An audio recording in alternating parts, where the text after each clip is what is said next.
All right. Welcome to episode 37 of the Jake Blanchard podcast. Before we get into it today, just a quick reminder that we're supported in part by Fellowship Brand Premium Men's Grooming Products. This brand is blowing up right now, and you should go check out why. Go to fellowshipbrand.com, use the code JBP at checkout, and get yourself some free shipping on your first order. My guest today, Daniele Bolelli. He's an author of 4 books, including one of my personal favorites, Create Your Own Religion. He's a professor, he's a martial artist, and the host of 2 amazing podcasts, one, The Drunken Taoist, and also History on Fire. I'm sure many of you have heard of it. His podcasts are unbelievably good. He's been on some of the largest podcasting platforms, sharing his wisdom and perspective for years now. And I am so honored and excited to have Daniele on the podcast. Welcome, sir. Thanks so much for having me. Yeah. Hey, so I take it you reside somewhere around sunny Southern California? That is correct. I lived in Los Angeles for a long time. And now the last year and some, I've been living in Ojai, which is about an hour and a half outside of Los Angeles. Okay. You know, California nationally gets a little, I don't know if it gets flack necessarily on COVID, but it's been an interesting time to be in California right now. How have you navigated the last year and a half? I mean, I got lucky because everything that I do was more or less, it's all stuff that could go online easily. You know, teaching, college, it all went online. So no biggie. I can do it from my living room. Podcasting, writing, all my stuff could be done online. And so, of course, in that sense, I won the lottery because clearly there are other people that for no fault of their own and not because they haven't planned things well. It's that how do you plan for a pandemic? And, you know, you can't. Yeah. If their business was based on in-person stuff, of course, they were screwed. And it has been very hard for folks that have those kind of businesses. I just, by random stupid luck, I was unaffected in that sense. You know, I was affected the same way everybody else is by the regular fad, you know, your kids don't go to school or that kind of thing. But in terms of work and my ability to pay bills, it wasn't. So that definitely made things easier. So are you still teaching right now? And where are you teaching at currently? Well, again, I'm teaching in my living room, but technically, physically, versus virtually. I'm teaching at 3 places: Santa Monica College, Cal State Long Beach, and Saddleback College. So 2 of them are community colleges, and 1 is a 4-year university. And you're a history professor, right? Yeah. So, like, what are you teaching? Like, kind of general history, or you're like? What am I doing? I'm doing U.S. Native Americans and religions. Oh, wow. So that's the breakdown. Okay. And then, man, in the intro I gave you, I mean, obviously you've written several books, you know, many of which either in history or, you know, your first book, On the Warrior's Path, obviously it's kind of like philosophical confluence of kind of like martial arts and life and these types of things. Like, maybe take us through your trajectory, why you chose to write these 4 different books that aren't necessarily all in the same theme. Yeah. I mean, I grew up with the fact that my dad would write books every other minute. Granted, these books were tiny. They were almost more like pamphlets. They were really usually fairly short things, but he wrote, I don't know, 20 books, 30 books, something like that. So I was used to the idea of expressing myself to writing was completely normal and natural. It was just what we did around the house. It's just you chat, you cook, you eat, you write. That's a normal part of life. So when I was pretty young. I was, I think, 22 when I wrote the first draft of that one. I wrote it in Italian, so it was a bit of a different book. But the origin of eventually I published it in US 7 years later. By the time my English was good enough to translate it, because unfortunately, you know, I thought that I could write pretty damn well in Italian. I'm like, oh, then now I know English, I can do that in English. It's like, no, those are 2 completely different styles. You know, what sounds good in one language does not sound good in the other, and vice versa. So you really have to relearn the whole thing to translate. And basically what happened was I was chatting with my father's publisher, and he was like, man, I see your stuff. You're a good writer. Is there anything you want to write? And I was like, almost as a joke, I said, the only thing I would want to write about is martial arts right now. And he's like, well, send me something. I was like, okay, I did. And he's like, let's do it. I'm like, okay, I did not see that coming. Let's do this book. And I ran with it, and I had fun. And it did great in Italy, did great when I translated it then in English in US. And was a blast, because it allowed me to, martial art is an excuse really, because martial art is the specific, like everything I do, the specific topic is an excuse for larger issues. So to me, whether I'm talking about martial arts, whether I'm talking about religions, whether I'm talking about historical events, whether it's all, the starting point to then talk about bigger dynamics, bigger issues. The big themes of life at the end of the day are always the same. And they find a way to interject themselves in anything you touch, because anything you touch is life. And so it's, the specific topic is just the vehicle, so to speak. And then, the stuff you put in it is the big life stuff. So did you start martial arts at a really early age in Italy, or like? Not that early. I started at 17. Okay. So and for a good chunk of time I explored, it's funny, like the way I approach martial arts was pretty much the opposite of the typical journey, because the standard thing you hear from people is people want to learn how to fight because they watch Karate Kid or they feel cool or something. There's this dream of empowerment at the most basic level. And then they eventually start becoming more like, oh, I learned so much more than I thought from martial arts, that kind of stuff. I went the other route. Being a silly nerd, I read a lot about Zen Buddhism and this and that and the other attached to the martial arts. So I approached the martial arts with this very starry-eyed, philosophical, I want to see the meaning of life kind of thing. And eventually I went down like, yeah, philosophy is fine and all, but can we just wrestle now? And so I became more of a barbarian over time. So I went the opposite route, Okay. which was kind of fun. But yeah, I think that's especially initially, I did keep in mind when I was 17, I was born in 74. So it was pre-internet. It wasn't like you had this access to information and things the way you do now. So you have to try in person a whole lot of stuff to realize what you like, what you're into, what makes sense to you, what you don't. So for a good few years of martial arts, I just kind of hopped around, try something for a year, try something else, and before I started seeing what is that I enjoyed, what is that made sense to me. Yeah, well, it would have been kind of hard to write On the Warrior's Path through the lenses of bocce ball, maybe.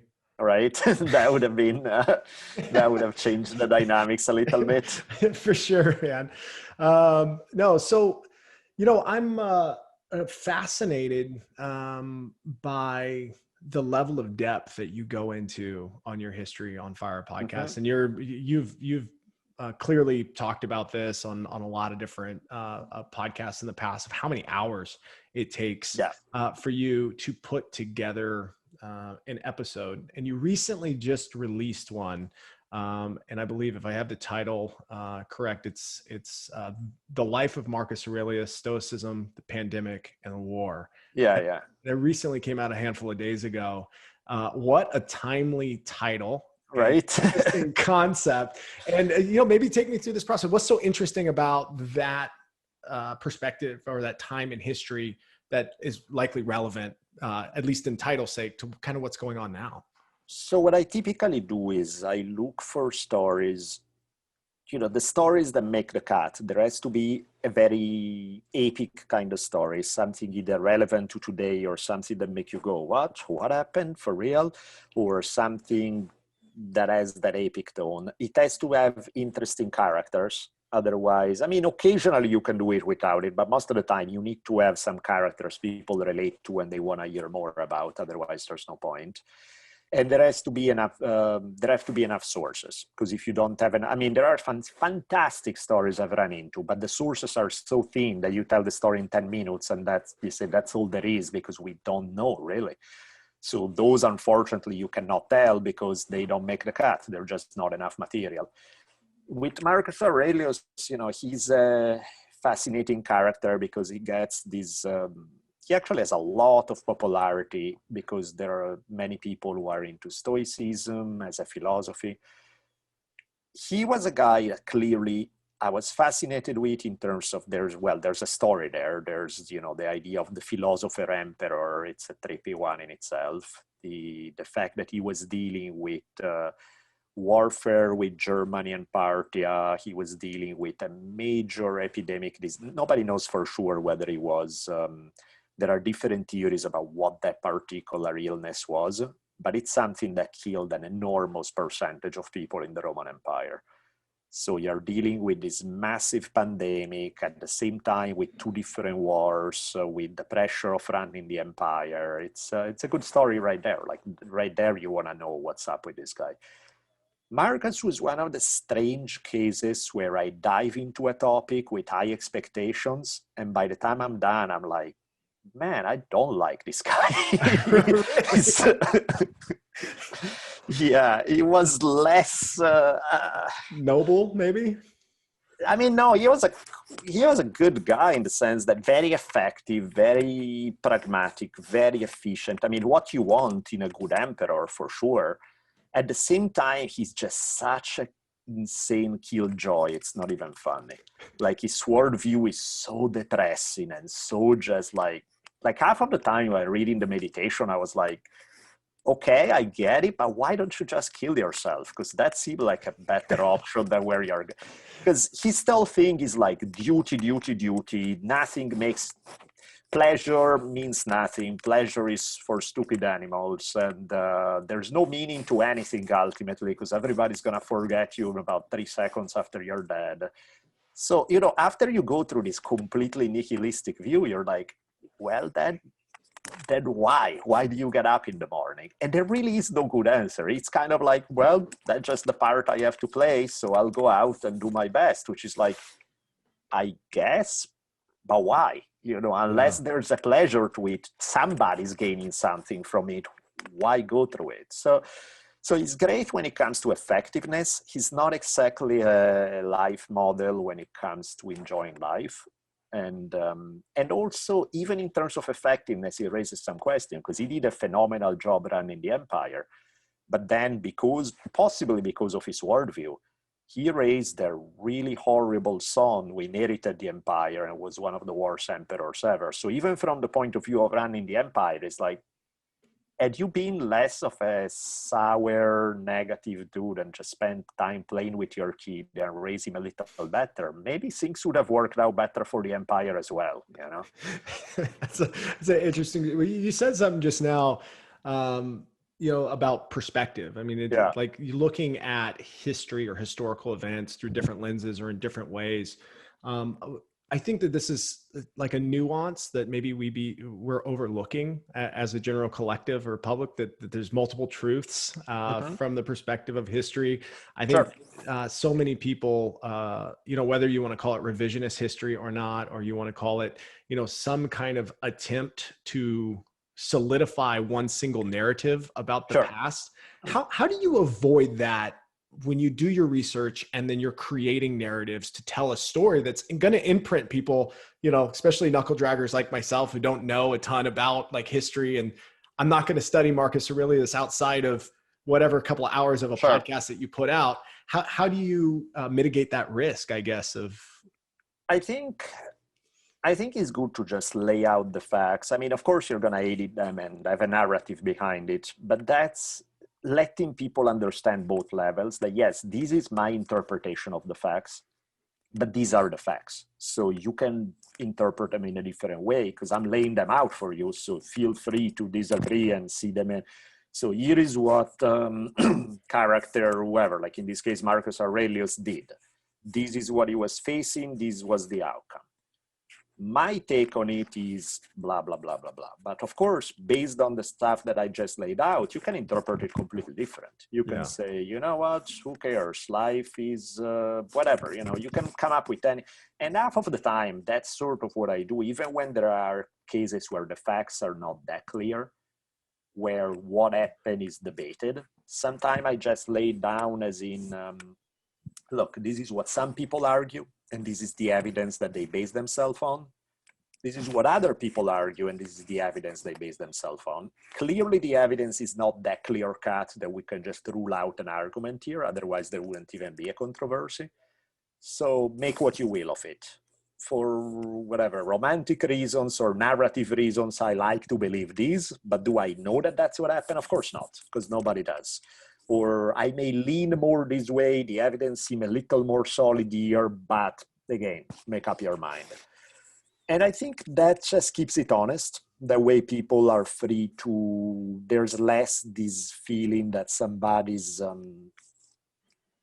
building a narrative in a way to kind of shields you from alternative interpretation, because ultimately I don't care. It's like, I don't care what you're going to end up believing. It's like, I'm telling you a story and I'm laying it down, and then what you believe is what you believe. You're free to do so. So I feel that that's, to me, I don't know if I call it the honest way, because it's not that other narratives are dishonest per se, but it's a little more upfront in why you choose to believe what you choose to believe and why other interpretations are possible.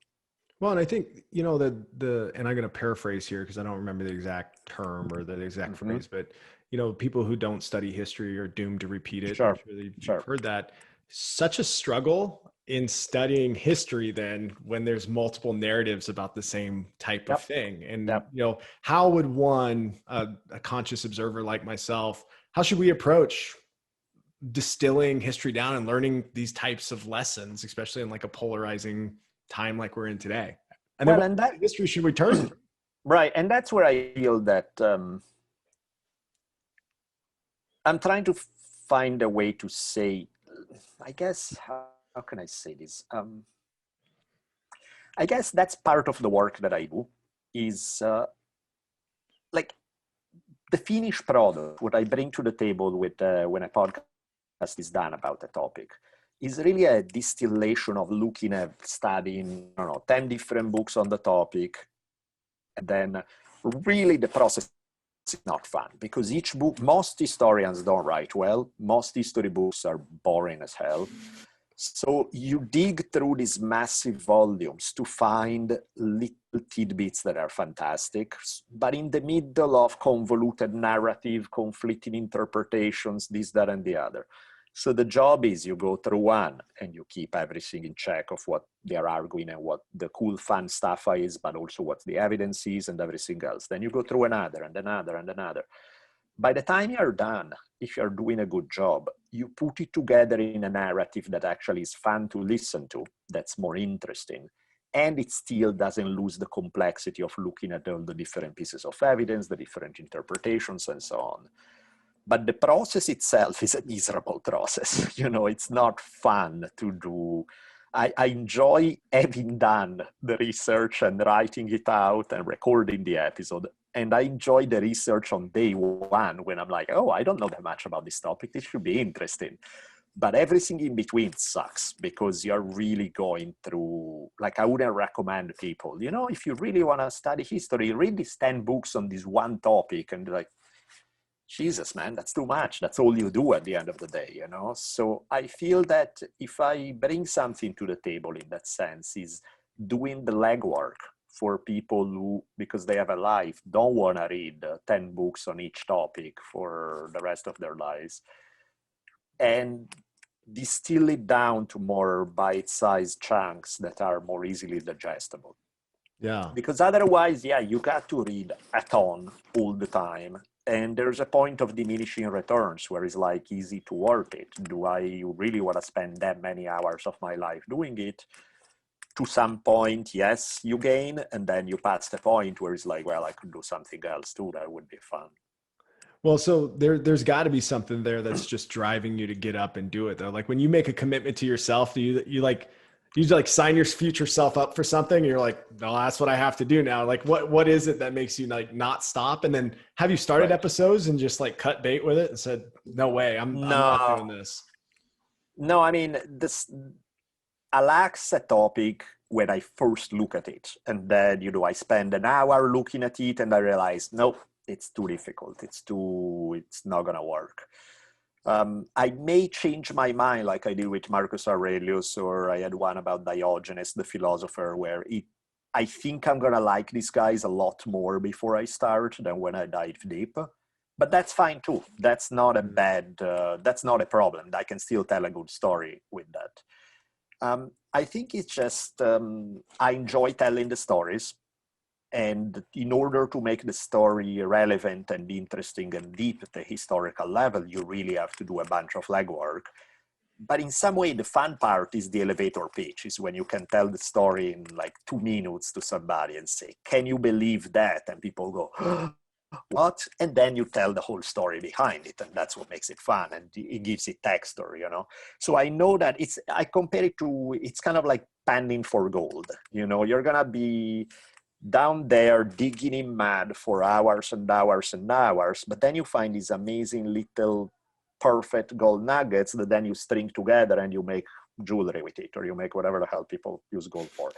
You know, it's the end product is gonna be fun, and the process is just, it's what you got to do to make the end product good. 100%. So, and then maybe zooming up a little bit more, you know, your prerequisite for being able to express your ideas and your opinion is a kind of a free and open speech. Mm-hmm. And I'm particularly interested in the time that we're in right now. And I think there's plenty of examples in history of people who either try to rid literature from Sure. existence or try to compel speech in certain way, shape, or Sure. form. Has that been inhibiting to you? What are you worried about? What have you seen historically? Like, and what's required to overcome this, or at least to overcome this mindset as it persists today? Yeah, I mean, it's obviously a bigger problem when you're mass communicating. And of course, the stuff that people forget is that everybody has their social media account. They forget that social media is mass communication. It's not you talking to your friends. It's you like at a job interview with a microphone in front of you every time you tweet or every time you post anything, because you're putting it out there for the world to see.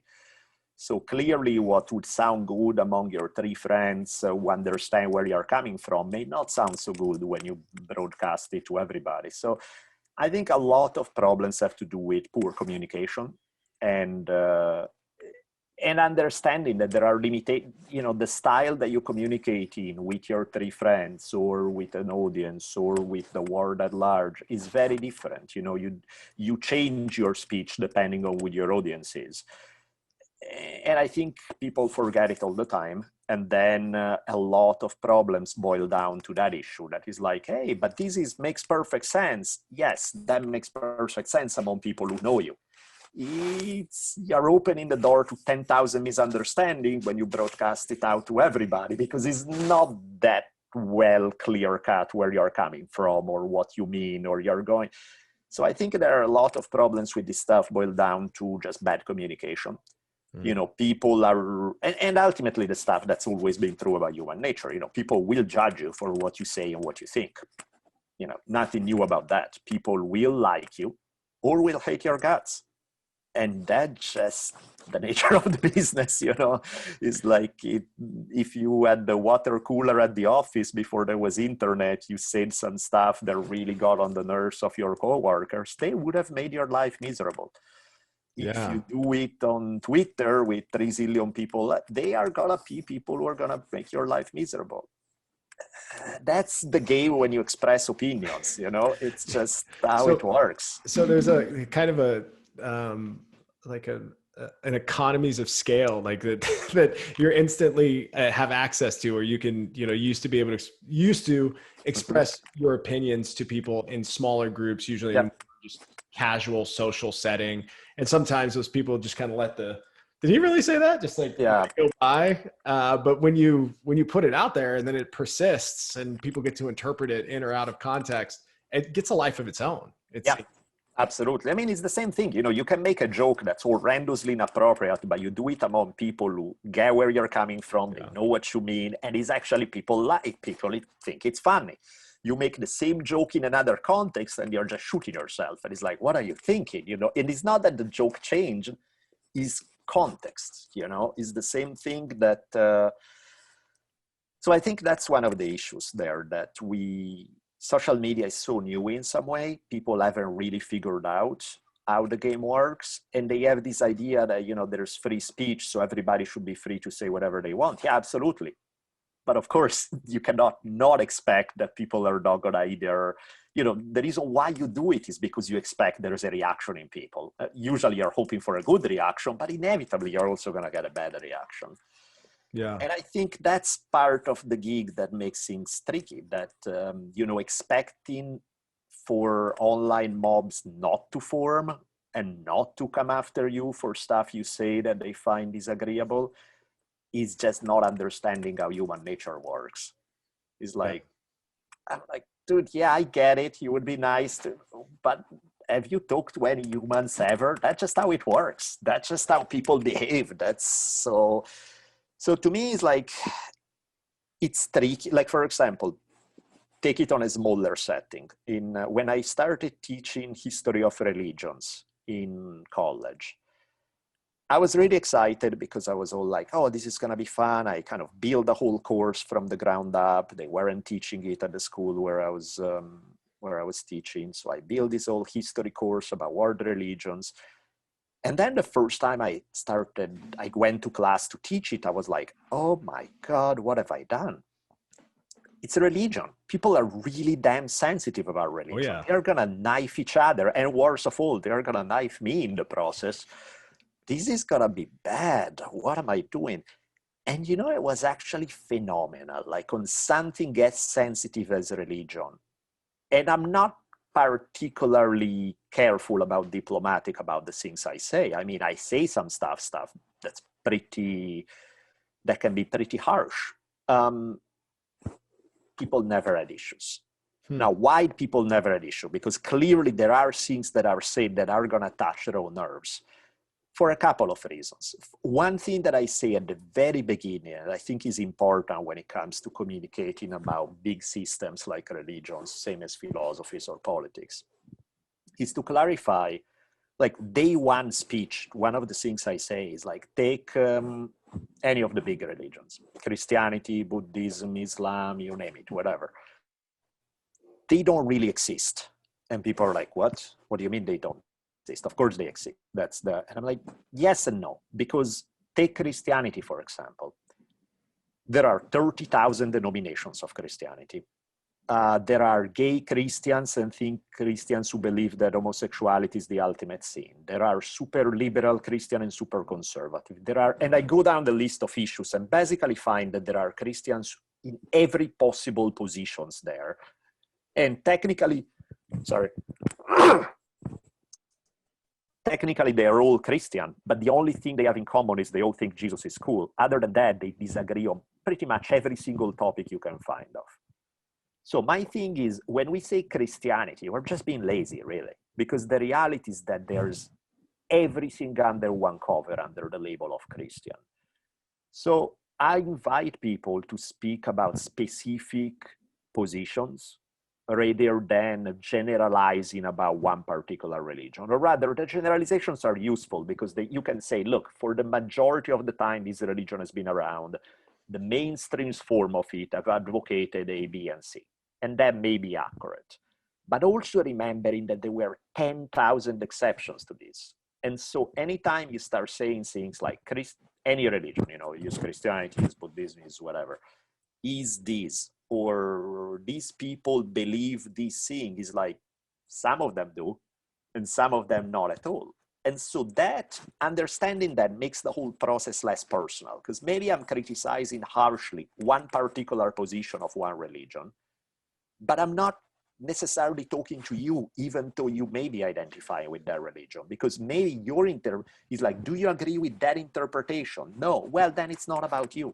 I'm not saying everybody was and I think that's the problem why you have people who are like, when you compare the Islam of Osama bin Laden to the Islam of some sweet lady whose her way of being Muslim is just being nicer to her neighbor, they are not the same thing. Yeah. They are all called Islam, but they have nothing to do with one another.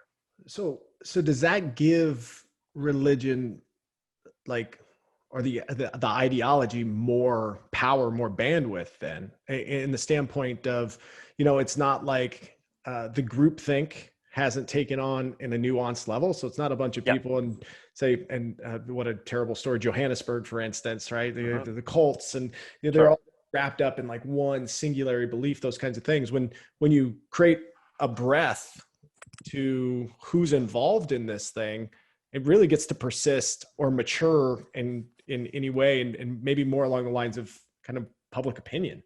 Yeah, and it boils down to an individual level, to what do you believe about this issue? Not about, because I mean, why is it that people, if you know one thing about somebody's ideology, you can pretty much predict everything else? Why is it that if you know their position about taxation, you know about whether they want to wear a mask or not? I mean, it's demanded. It's like, what? They have nothing to do with one another. And it becomes purely that identity thing of like, what does my faction believe? Oh, okay, I'm going to follow the 72 things that my faction is all about. And it's so stupid because it's like, no, think issue by issue, rather than having to defend. It's kind of the Bruce Lee idea, right? Rather than having to defend an identity, you embrace an identity and now you wear it tightly and you follow the program at each step. Adapt it to yourself. See what makes sense to you. Does this make sense to you or not? Rather than what does my tribe believe and I should follow that approach. And I think that's really important because whether you talk about religions, whether you talk about politics, whether you talk about anything, the fact is people get lazy because it's easier. And because you have had that conversation 52 times already in your head about what those people who are ideology X are all about, or what we are all about. And you can just, rather than having to think on your feet and with a little more nuance.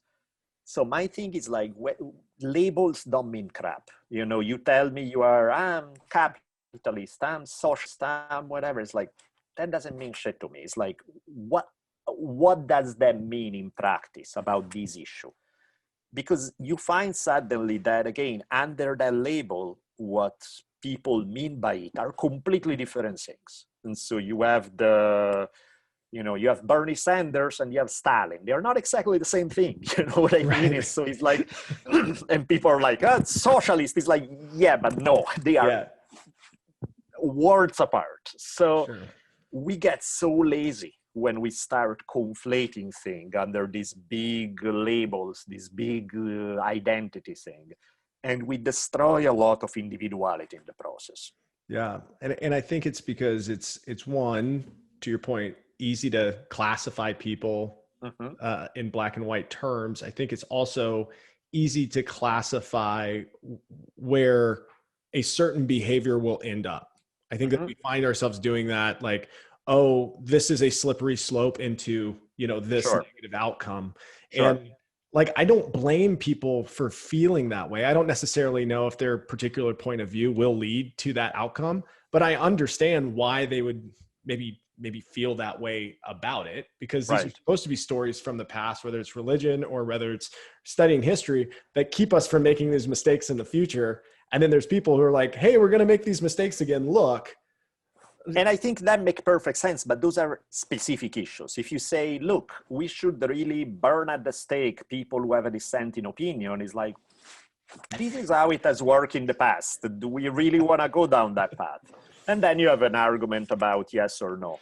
But if it's we should push whatever, like we should be good Christians, it's like, it doesn't mean, I have nothing against it. I'm not for it. It's like, what does that mean? Yeah. What's the behavior? Tell me what's the standard? How's it measured? Like, what are we doing? Does it lead to burning people at the stake, or does it lead to you being nice to your neighbor because you think that you should love everybody like you love it? Because those are pretty different things. And you telling me Christian doesn't tell me which one it is, know?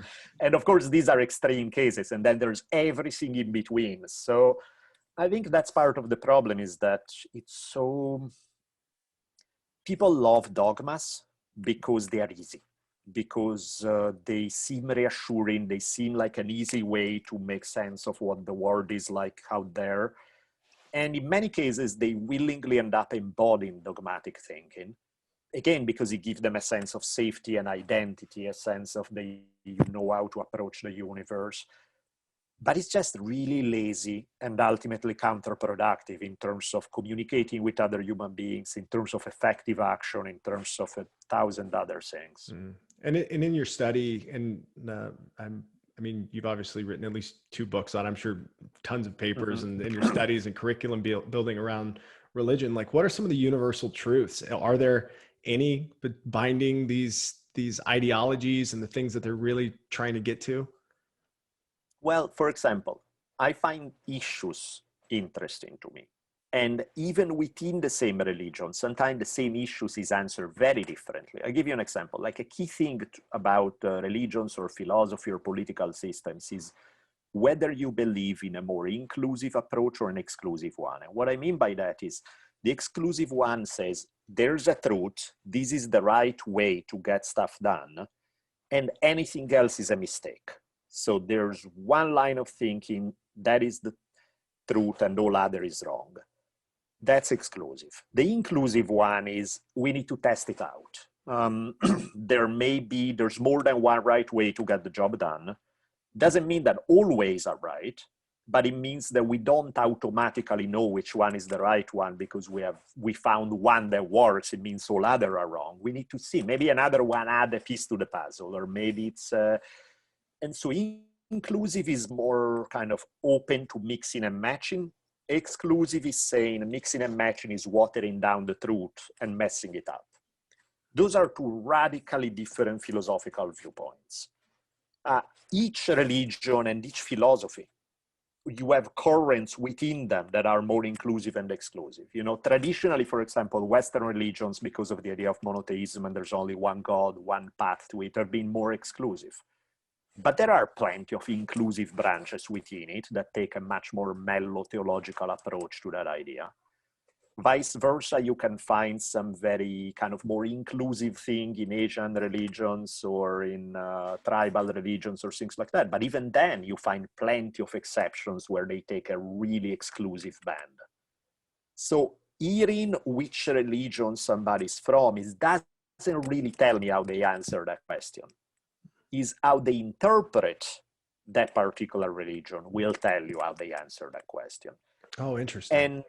And the answer is an important one, because the answer will be, if you take a hardline exclusive approach, you're probably going to be much less diplomatic in your relation to ultimately you have to come to conquer the world, because if there's only one truth and everything else is wrong and ultimately evil, well, it's kind of a worldview that's built on conflict. The truth needs to shine and we need to squash all the other viewpoints. You may be nicer about it. You may be about competition of ideas rather than burning people at the stake, but it's a worldview that's built on conflict. The inclusive one is not necessarily built on conflict. So to me, I find it more pleasant because it allows me to pick good ideas from different sources. But again, that does not tell me, you can find Buddhism or Shinto or Taoism tend to be much more inclusive at their philosophical roots, but you're going to find individuals and schools within those that are not inclusive at all and take a very hard-line exclusive approach. Okay. So that's what, to me, I mean by lazy thinking. It's like, people will hear a label and will be, oh, that means you guys are all like this. And it's like, no, the label doesn't mean crap. It's a very, very poor map for the territory that you're going to find out there. Okay. Very good. I'm going to switch gears on you a little bit because I have to ask this question. Sure. So a couple of years ago, a friend of mine, and a little shout out to Dub, because that's what we call him, Dub.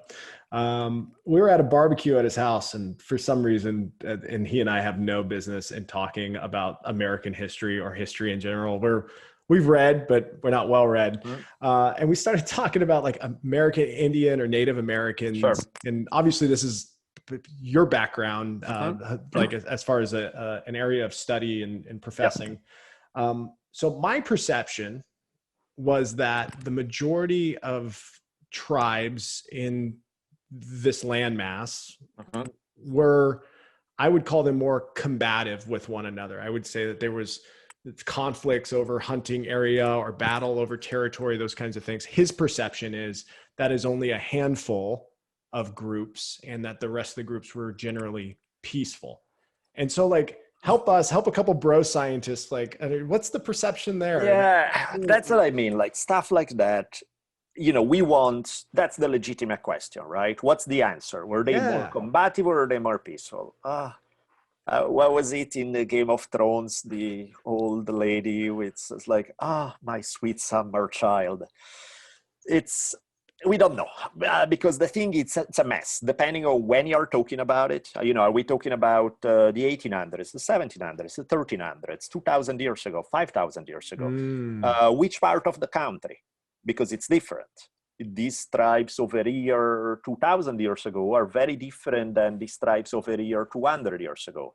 Not only that, but to make it even messier, these tribes over here 2000 years ago are different from the very same tribes 1900 years ago, because shit happened that changed the dynamics. And so sometimes you look at, like, for example, the Southwest, tribes in the Four Corner area, Arizona, New Mexico, Colorado, Utah kind of thing. If you look at their archaeology, for a really long time, people believe, oh, wow, these guys had these really complex civilizations and they were super peaceful. And it was true until they weren't.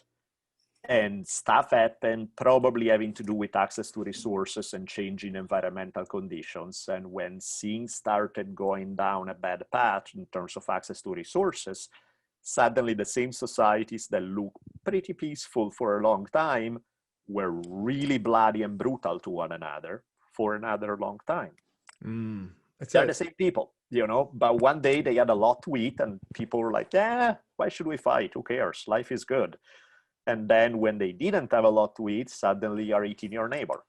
And it's that kind of crick or a grasshopper to cicada kind of thing, right? It's good. And then a famine and a panic, and then it kind of can change, right?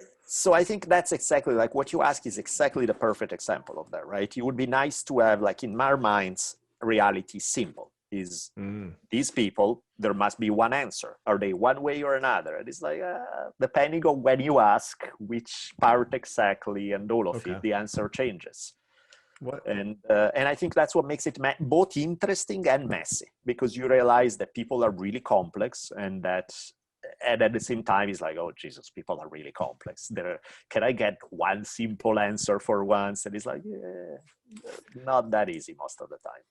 And and again, I'm so appreciative of your time, but as we're starting to kind of wind down here, I've got one more question, which is, like, you've studied a lot of history.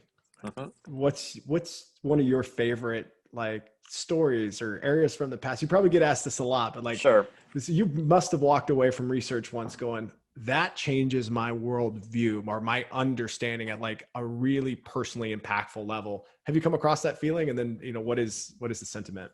Sure. So I'll give you a couple of examples. One that I'm endlessly fascinated with is prehistory. It's hunting and gathering cultures before, go like 10,000 years ago and earlier kind of thing.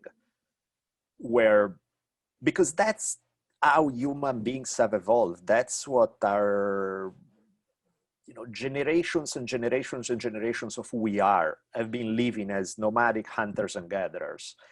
Agriculture is a speck in time in terms of history, and the modern civilization is a dot. So to me, it's fascinating because hunting and gathering is what our psyche, what our bodies, what everything has evolved for. That's what we are perfectly fit for.